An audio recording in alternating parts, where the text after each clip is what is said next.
When no man in Arizona could solve it, they came to Logan. Tonight, we ride to a place just outside San Duro, Arizona, where a man named Logan Reed gave water to a stranger and woke up to find 200 warriors outside his fence. You think you know where this is headed? Trust me, you don't. Not until the very last line. So lean back, let the fire crackle, and listen close. The sun was slipping low behind the red rocks. Logan Reed stood by the fence line, one boot on the lowest rail, chewing on a toothpick, watching the dust settle across the empty land. He was 35, a rancher, worked alone, lived alone, ever since his wife and kids vanished. 2 years back, he didn't stray far from the land, and the land didn't stray far from him. Then he saw something strange. Just beyond the lower creek bed, a figure slumped near the rocks. Logan grabbed his canteen, hopped the fence, and walked slow, real slow. Logan crossed the flat, quiet land, hand on his canteen, boots pressing down dust older than memory. He moved careful, like the desert might swallow a man whole if he walked too loud. Then he saw him, a man, slumped near the creek, skin burnt from the sun, feathers torn, arm wrapped in blood-soaked cloth. Apache. Logan crouched beside him, eyes half closed, barely breathing. Looked like he'd been shot, maybe 2 days back. Logan pulled the cork on his canteen and tilted it slow. The man's lips cracked. He drank like it hurt, then passed out again. Logan looked around. No tracks, no horse, just this man, dying in the dust. Logan laid the man down on the old cot in the barn, pulled the door shut, lit the lantern. He didn't ask questions, not yet. Just boiled water, cleaned the wound best he could, wrapped it tight, fresh cloth, real careful. The Apache didn't stir. Logan left a bucket of water nearby, set down a piece of cornbread, then stepped back out into the dark. Beat. Inside his house, the fire crackled low. Logan poured himself a cup of coffee, sat by the window, looked out toward the barn. The sky was black and wide. Something didn't feel right. Not bad, just heavy, like a wind was coming, but not the kind you could see. He didn't sleep that night, just sat in the chair, coffee gone cold, watching the barn. The next morning, Logan stepped out into the sun. The air was still, sky clear. Inside the barn, the man was still breathing. Fever had dropped a little. Logan left him water, bread, and a blanket, then saddled his horse and rode into town.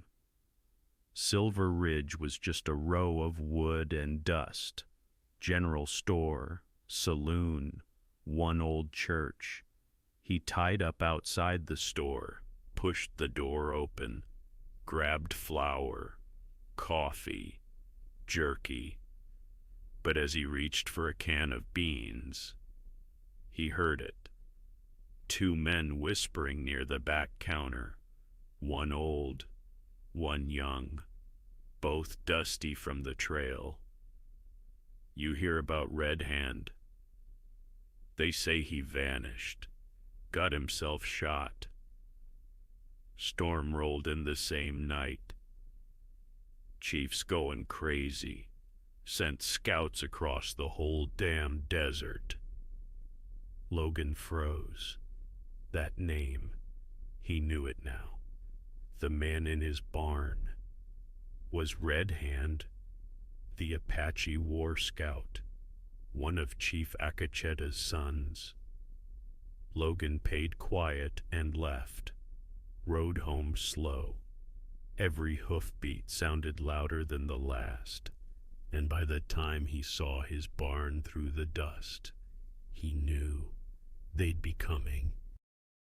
Logan was fixing the gate when he heard it. Not hooves, not yet, just the wind, changing. Then came the dust, a long, slow cloud moving across the basin. Logan stepped up onto his porch, hand resting on the rifle near the door, but didn't pick it up. Then he saw them. First, just a few, then 50, then hundreds, painted faces, feathers, spears and bows, horses lined shoulder to shoulder across the ridge. 200 Apache warriors. Logan didn't move. Inside the barn, Red Hand still lay on the cot, barely conscious. Then, a single rider broke from the line, tall, broad, war paint on his chest, a long eagle feather tied in his braid. Chief Akacheta. He rode up alone, stopped 10 paces from Logan's gate, raised his hand. Chief, calm but thunder behind it. You have taken what is not yours. Logan stepped off the porch, voice steady. Logan, he was dying. I gave him water, that's all. Akacheta's eyes burned into him. Behind him, the warriors stayed silent. Not a single horse shifted. Chief, you don't know what you've done. Beat. Fire crackles. A hawk cries overhead. And then, a voice behind Logan, weak, dry, but firm. Red Hand had stepped out from the barn, one arm in a sling, blanket around his shoulders. Red Hand, he saved my life, father. Akacheta turned, and his jaw clenched. He dismounted and walked toward his son. Slow, looked him in the eye. Then he turned to Logan. Akacheta gritted. If he were truly innocent, he would have brought you to us. Instead, he kept you hidden. That is not honor. That is crime. He raised his hand. Warriors seized Logan, tied his hands, took his rifle, stripped his belt. Logan didn't fight. Logan, quiet. Do what you need to do. They shoved him into a dark tent, cloth walls, earth floor. One warrior sat in the corner, silent, unmoving. Logan glanced around. Hand-woven tapestries lined the walls. Ceremonial blades, dried herbs, clay bowls. And one shelf held something that didn't fit. A few faded photographs, pinned crookedly against a wooden beam. One photo caught Logan's eye. A woman, mid-40s, long black hair streaked with gray, stern eyes, a calm strength in her face, standing beside a younger Akacheta, hand resting firm on his shoulder. Logan leaned in. Logan, quiet. Who's she? The warrior looked over, hesitated a second. Tribal warrior, low. The chief's wife. She left us near a year ago, angry over things she wouldn't say. He thought she'd come back when her heart softened, beat. But she never did. Logan's eyes narrowed. Logan, low, stunned. I saw her. The warrior straightened. Logan, firmer. 6 months ago, south of Silver Ridge, she was walking the market road. Then a group of riders came in, took her off the street. Tribal warrior. Who were they? Logan met his eyes, unblinking. Logan, I'll only tell the chief. Moments later, the tent flap burst open. Akacheta stepped inside, face tight with panic, eyes wide like he hadn't breathed in hours. He dropped to a knee in front of Logan. Akacheta, low, urgent. What did you say? Logan, steady. I saw her taken. I know who has her. The chief clenched his jaw. One hand braced on the ground. His voice dropped, cracked. Akacheta, why didn't you tell me? Logan, calm. Didn't owe you anything until now. A beat passed, the kind that hangs heavy in a man's chest. Then Akacheta stood, slowly, turned to his guards. Akacheta, shouting, "Leave us!" The warriors stepped out without a word. Akacheta faced Logan again, quieter now. Akacheta, where? Logan, south of Silver Ridge, 6 months ago. She was in the market road. Then 4 men rode in, dark coats, no tribal marks. Took her in broad daylight. The chief stepped back, eyes darted. His voice was gravel now. Akacheta, bone earrings, red feathers tied to the reins. Logan nods. Exactly that. Akacheta's hands began to tremble. He turned away, pressing his knuckles to his mouth, silent. Then he spoke, quieter than before. Akacheta, they were the Red Butte exiles, my enemies. Years ago I banished them for what they did. They've been waiting for a reason. Beat. They took her to hurt me. Logan said nothing. Until Logan. They took 2 others that day too. My younger brothers. Akacheta's breath hitched. He turned slowly, studied Logan's face. The pain, the weight, the quiet fury.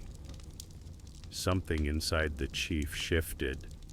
Then he lowered himself onto a stool, looked at the floor. Akacheta, quietly. She left after a fight. I scolded her that morning. Foolish pride. Told her she wasn't honoring the ancestors. Said things I shouldn't have. Beat. She walked out. Didn't take a horse. Didn't take water. I thought she'd cool her anger. I waited. She never came back. His fingers tightened into fists. Akacheta. I searched for her for months, sent scouts, prayers, signs. I thought the spirits punished me. Logan sat up straighter. Logan, she's alive. But if those men took her for revenge, they'll use her to draw you out. The chief's eyes went cold. He stood, walked to Logan, pulled a blade from his belt, but instead of threat, he cut Logan's bindings.